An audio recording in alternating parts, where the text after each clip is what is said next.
बागपत में असदुद्दीन ओवैसी ने भरी हुंकार, सपा कार्यकर्ताओं से पार्टी में आने की अपील की। बोले, अखिलेश आप लोगों को डुबो देंगे। मैं उन समाजवादी पार्टी के नेताओं से कह रहा हूं कि तुम गैरों की चौखट पर जाकर एक फकीर विधानसभा के टिकट के लिए भीख मांग रहे हो। आओ मजलिस में हम टिकट बांटेंगे, तुमको भीख मांगने की जरूरत नहीं है। ओवैसी ने अखिलेश यादव पर करारा हमला बोलते हुए कहा, अखिलेश यादव मुसलमानों को धोखा देंगे। मैं उन नेताओं को चौकन्ना कर रहा हूं, अखिलेश यादव तुमको धोखा देगा। ओवैसी पर हमले में बड़ा खुलासा हुआ है। आरोपी सचिन ने पुलिस के सामने ओवैसी की हत्या की साजिश का कबूलनामा किया है। ओवैसी की हत्या की नीयत से किया गया हमला। पहली कोशिश 30 जनवरी को गाजियाबाद, दूसरी कोशिश मेरठ, तीसरी कोशिश किठौर और फिर नाकामयाब होने पर हापुड़ के छिजारसी टोल पर चलाई गोली। काफिले पर हुए हमले को लेकर ओवैसी ने सीएम योगी को घेरा। कहा, यूपी में कानून व्यवस्था अच्छी तो हमला क्यों हुआ। और मोदी सरकार से ये कहना चाहेंगे, जो हमने कल पार्लियामेंट में कहा, कि आपको अभी वक्त है, समझिए कि ये रेडिकलाइज क्यों हो रहे हैं इस तरह के लोग। असदुद्दीन ओवैसी ने सीएम योगी से मांग की है। कहा, मेरे काफिले पर हुए हमले की निष्पक्ष जांच कराई जाए। हम उनसे इतना ही कहेंगे कि आप इन्वेस्टिगेशन अच्छा कराइए। आप ही की सरकार में आपने एनएसए लगा दिया था। गोरखपुर में सीएम योगी ने थामी प्रचार अभियान की कमान। कहा, यूपी में अब सुरक्षा का माहौल, गरीबों तक योजनाओं का लाभ पहुंचा। पूरे प्रदेश की छवि को बदलने, वर्तमान और भावी पीढ़ी के लिए अपने को गौरव से कहने के लिए कि हम भी उत्तर प्रदेश के नागरिक हैं, हम भी गोरखपुर के नागरिक हैं, इस देश से बताने के लिए आज बहुत कुछ मौजूद है। योगी ने कहा, बीजेपी सरकार में यूपी की छवि बदली है। यूपी की जनता बीजेपी के साथ है। डबल इंजन की सरकार से यूपी को फायदा।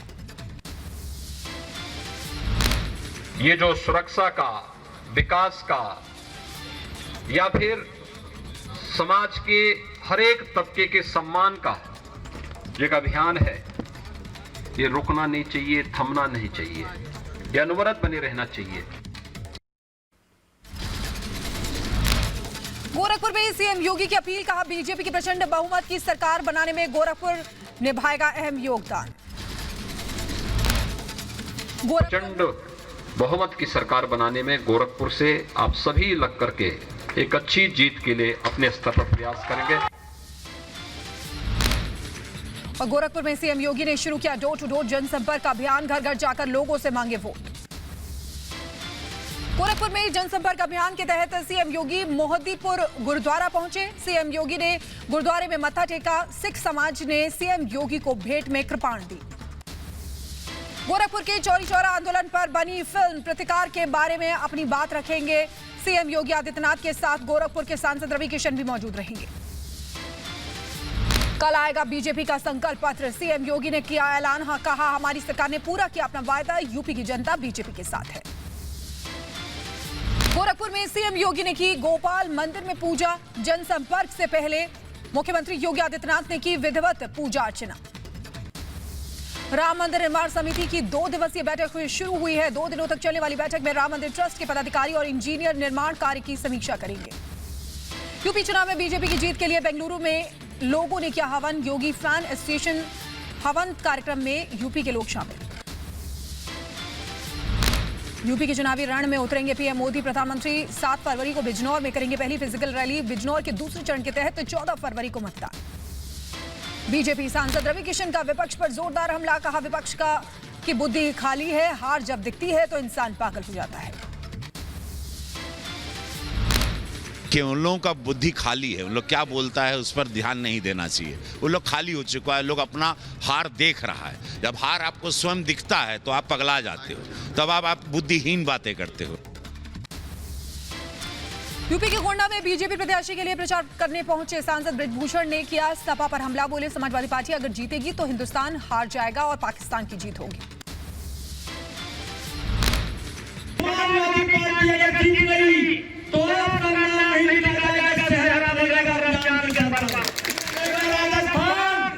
ध्वस्त होगा पाकिस्तान, हारेगा हिंदुस्तान। इटावा की जसवंत नगर से चुनाव लड़ रहे शिवपाल यादव ने अपने 67वें जन्मदिन पर समर्थकों को बधाई दी है। बोले अखिलेश यादव का गठबंधन प्रचंड बहुमत से सरकार बनाएगा। ये जो गठबंधन बना है अखिलेश यादव के नेतृत्व में प्रचंड बहुमत की सरकार बनाएगा। भारतीय जनता पार्टी हटेगी और ये गठबंधन की सरकार बनेगी। अखिलेश यादव के नेतृत्व में सरकार बनेगी। यूपी विधानसभा चुनाव में अपना दल ने एक और प्रत्याशी घोषित किया है। सोहराव से जमुना प्रसाद सरोज को बना प्रत्याशी। बहुजन समाज पार्टी सुप्रीमो मायावती ने चुनावों को लेकर 54 प्रत्याशियों की जारी की सूची। कई दिग्गजों को दिया गया टिकट। बसंत पंचमी के मौके पर लखनऊ बीजेपी ऑफिस में अनुराग ठाकुर ने उड़ाई पतंग। बोले मोदी योगी के कार्यकाल में देश और यूपी ने भरी विकास की उड़ान। ये विकास की उड़ान है, ये पतंग एक प्रतीक है कि किस तरह से मोदी जी, योगी जी के नेतृत्व में उत्तर प्रदेश ने विकास की उड़ान भरी है और इस विकास की उड़ान को जारी रखेंगे। एसपी-आरएलडी गठबंधन पर अनुराग ठाकुर का निशाना। कहा कई गठबंधन बने लेकिन बाद में सब टूट गए। सब इकट्ठा हुए तब भी मोदी जी जीते। गठबंधन बने 14 में, 17 में, 19 में महागठबंधन बने, सब इकट्ठे हो गए तब भी मोदी योगी जी को नहीं हरा पाए।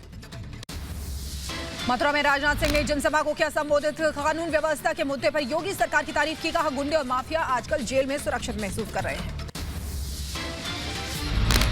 बदमाश माफिया कहाँ हैं? जेल में हैं। आप लोग मिलने तो नहीं जाते हो?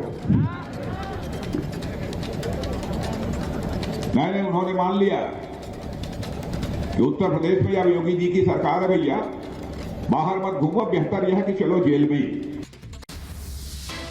राजनाथ सिंह ने समाजवादी पार्टी पर लगाया तुष्टीकरण की राजनीति करने का आरोप। कहा मजहब और जाति की राजनीति बीजेपी को स्वीकार नहीं। मजहब की राजनीति, जात की राजनीति, बहनों भाइयों, यह भारतीय जनता पार्टी को मंजूर नहीं है। ऐसी राजनीति को स्वीकार नहीं है। यूपी के शामली में राकेश टिकैत ने बोला बीजेपी सरकार पर हमला। बोले हरियाणा की तरह यूपी में भी योगी बिजली के रेट कम करें। हरियाणा का बिजली का रेट भी एक बार देख लेते क्या है किसानों का। वहाँ 15 रुपये हार्स पावर है। आज आपसे मिलेंगे तो जरूर करना कि हरियाणा में 15 रुपये हार्स पावर बिजली का रेट है और उत्तर प्रदेश में 175 रुपये है 12 की बिजली। तो ये अंतर क्यों है? 9 फरवरी को जारी होगा उत्तर प्रदेश के लिए कांग्रेस का घोषणा पत्र। लखनऊ में कांग्रेस महासचिव प्रियंका गांधी जारी करेंगी घोषणा पत्र। यूपी के बुलंदशहर में प्रचार गाड़ी जब्त करने पर कांग्रेस प्रत्याशी ने धरना प्रदर्शन किया है। बीजेपी के इशारे पर कार्रवाई का लगाया आरोप। पंजाब में विधानसभा चुनाव से पहले कांग्रेस में घमासान। 6 मंत्रियों ने सीएम के चेहरे के तौर पर चन्नी का किया समर्थन। डिप्टी सीएम समेत 6 मंत्रियों ने चन्नी को सीएम का चेहरा बनाया। कल पंजाब कांग्रेस को मिलेगा मुख्यमंत्री का चेहरा। लुधियाना में राहुल गांधी करेंगे कांग्रेस के सीएम चेहरे का ऐलान। कांग्रेस पंजाब प्रभारी हरीश चौधरी ने दी जानकारी।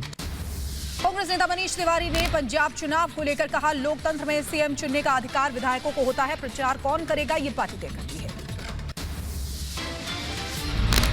मुख्यमंत्री चुनने का जो अधिकार है वो एमएलएस को है। जो चुने हुए विधायक है उनको ये अख्तियार है कि मुख्यमंत्री कौन हो। पंजाब सीएम को लेकर सिद्धू का बयान। कहा मुख्यमंत्री कौन बनेगा इससे फर्क नहीं पड़ता। सीएम तब बनेगा जब 60 विधायक होंगे। 60 एमएलए बनाऊगा जिन्हें को रोड मैप हो ते लोगों का विश्वास हो और सच गल ये है कि वो चेहरा तय करूं कि 60 बनते हैं या नहीं बनते। पंजाब पुलिस और बीएसएफ ने संयुक्त तलाशी अभियान चलाया। इस दौरान 2,65,000 लीटर अवैध देसी शराब जब्त हुई है। राहुल गांधी आज उत्तराखंड के दौरे पर हैं। हरिद्वार में वर्चुअल रैली को संबोधित करेंगे।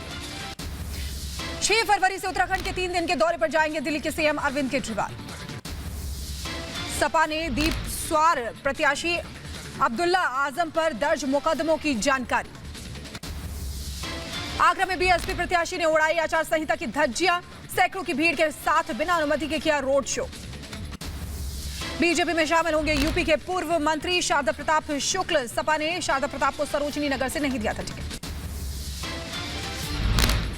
राहुल गांधी के 2 भारत वाले बयान पर ज्योतिरादित्य सिंधिया का पलटवार। कहा, ऐसा बयान भारत का नागरिक नहीं दे सकता है। और शायद राहुल जी का संदर्भ उस विषय पर होगा कि 2014 के पहले एक देश था जहां प्रगति नहीं होती थी, विकास नहीं होता था, केवल भ्रष्टाचार होता था।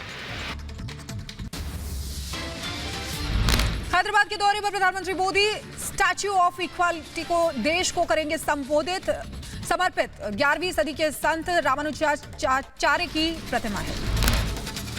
सोना, चांदी, तांबा, पीतल और जस्ता धातुओं को मिलाकर बनाई गई है 216 फीट ऊंची संत रामानुजाचार्य की प्रतिमा।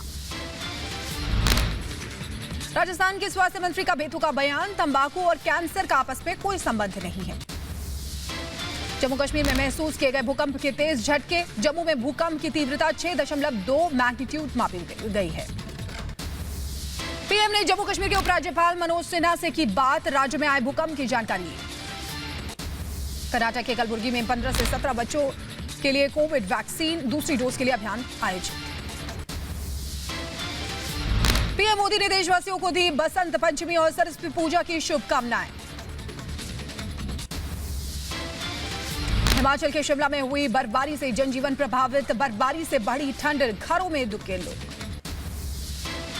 यूपी के सीतापुर में बुजुर्ग महिला की ठंड से मौत। प्रशासन ने बुजुर्ग महिला को नहीं दी थी कोई मदद। 8 मई को खुलेंगे बद्रीनाथ मंदिर के कपाट। बसंत पंचमी पर कपाट खुलने की तारीख तय की गई है। चारधाम यात्रा की तैयारियों में जुटा प्रशासन। चुनाव से पहले कानपुर में 5 करोड़ 75 लाख से ज्यादा की रकम बरामद। वाहन चेकिंग के दौरान कैश वैन से मिले 5 करोड़ 75 लाख। जांच में जुटी पुलिस। यूपी के रायबरेली में रेलवे ट्रैक पर मिला युवक का शव। मौके पर पहुंची पुलिस, मामले की जांच में जुटी। यूपी के गाजीपुर में 25 मतदान कर्मियों के खिलाफ एफआईआर दर्ज करने का आदेश। प्रशिक्षण कार्यक्रम में नहीं पहुंचे थे मतदान कर्मी।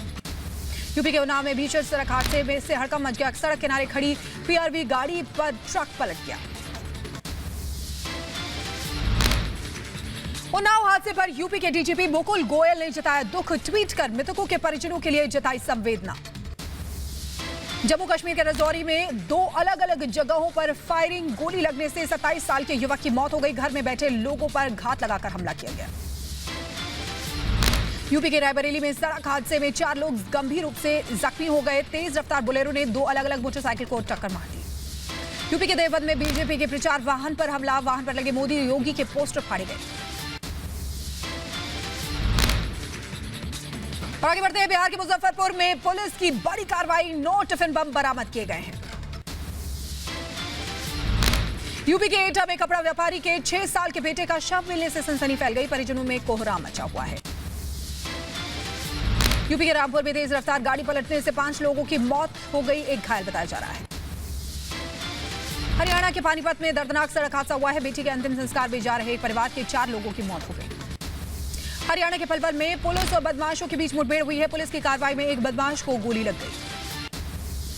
यूपी के फर्रुखाबाद में कलेक्ट्रेट के रिकॉर्ड रूम में आग लग गई। कई विकास खंडों के जमीन रिकॉर्ड जलकर खाक हो गए। यूपी के रायबरेली में पूर्व सभासद ने की सफाई कर्मियों के साथ गाली गलौच। नगर पालिका परिषद के बाहर सफाई कर्मियों का धरना प्रदर्शन। यूपी के गाजीपुर में जमीनी विवाद पर संग्राम। 2 पक्षों में जमकर हुई मारपीट। रायबरेली में एसटीएफ और पुलिस की टीम ने गांजा तस्कर गैंग को पकड़ा। पुलिस ने 3 तस्करों को गिरफ्तार किया है। देश में कोरोना के 1,27,952 नए मामले दर्ज हुए हैं। 1,059 लोगों की मौत हो गई। मिजोरम में कोरोना के 1,777 नए मामले दर्ज किए गए हैं। पुणे जिले में 7 फरवरी से नियमित समय तक खोलेंगे सभी कक्षाओं के सभी स्कूल। 7 फरवरी से यूपी में फिर से खुलेंगे स्कूल। जल्द जारी होंगे आदेश। आतंकी हाफिज सईद ने बताई पाकिस्तान की असलियत। कहा, बलूचिस्तान गया तो वहां की हर दीवार पर लिखा था पाकिस्तान मुर्दाबाद। बीजिंग विंटर ओलंपिक उद्घाटन समारोह में दिखी दूरियां। समारोह के दौरान पाक PM Imran Khan, Xi Jinping, Putin और अन्य वीआईपी से अलग बैठे।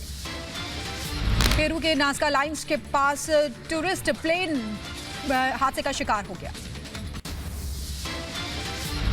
अमेरिका के कैलिफोर्निया में बर्फबारी में फंसे पति पत्नी का रेस्क्यू, पहाड़ों पर कैबिन में 2 महीने तक फंसे जोड़े को एयरलिफ्ट किया गया।